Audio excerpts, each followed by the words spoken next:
Hi guys, today I'm going to talk to you about lesson 2-3 in geometry, and I came here to school so I could make a little video for you to kind of help you.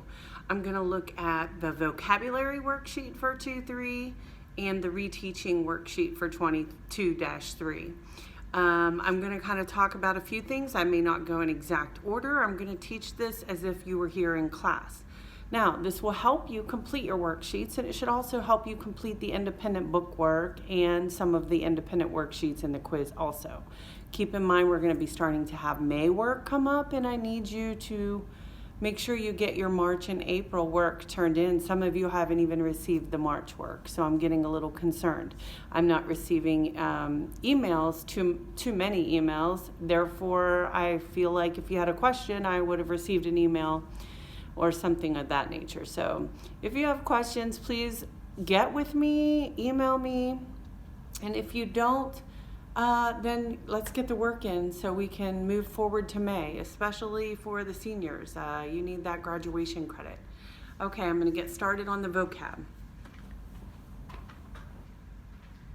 Okay, as I said, this is 2-3 math literacy and vocabulary.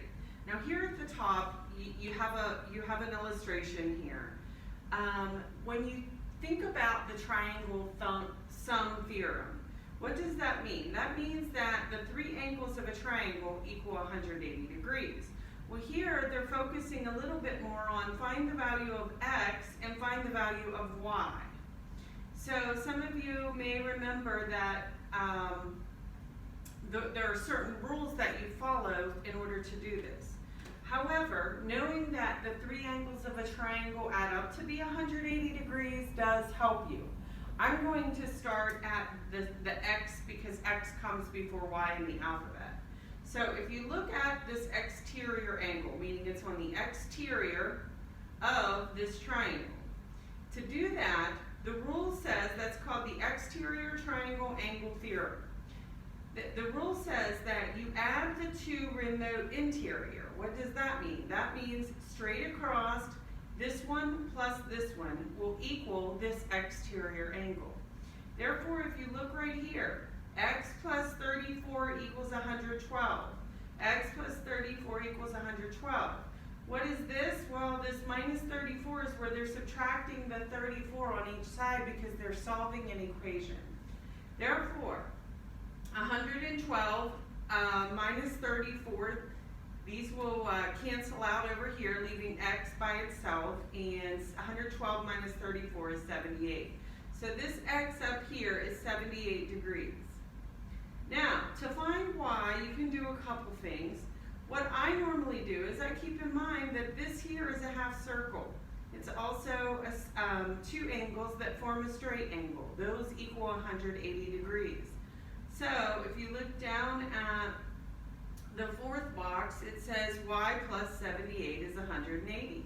And that's how we would solve for y. So you would subtract your 78, and y is going to equal 102, just like it is up on the top box.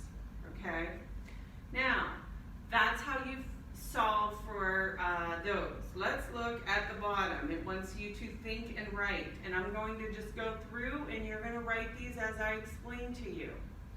So it says think. First, you should, and you need to write, use the triangle exterior angle theorem to write an equation. That's what your first box should say. And I'm out of room because I wrote too big, but make sure you take your time and write small to fit it in there. Okay, so using that, I'm going to do exactly what we did at the top. I'm going to write that first step that I showed you, and that is that you take the x plus the 34, and we're going to set it equal to 112 degrees, because that's the exterior angle. And x and 34 are the two remote interior angles. Second, you should subtract 34 from each side, so that's what you need to write on the think side. You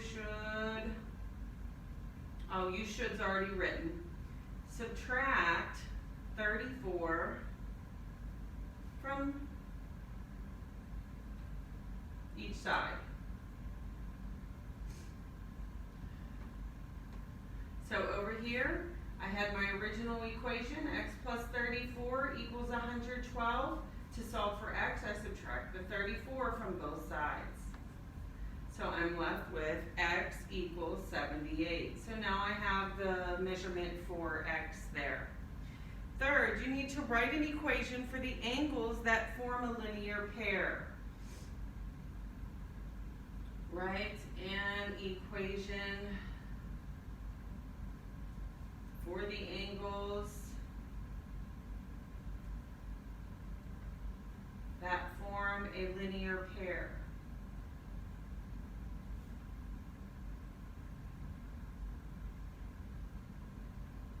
Okay, so what two angles form a linear pair? Well, we know that x and y form a linear pair. So they are right there next to each other. They're going to equal 180 degrees. So I'm going to take y plus x. What was x? X we found out was 78 just now on step 2. So y plus 78 equals 112 degrees. Or 180, excuse me. 180 degrees because it's a half circle there. All right, and finally subtract 78 from both sides. That's what goes on your left side final box. Subtract 78 from each side. And when we do that, our y plus 78 equals 180 minus 78 on both sides leaves us y equals 102 degrees. Okay, now I realize that it may be difficult for some of you to see the actual writing that I put up here, but just keep in mind that you can pause it, you can write as I was talking to you. Okay, the next video I'm going to do will be on the reteaching worksheet.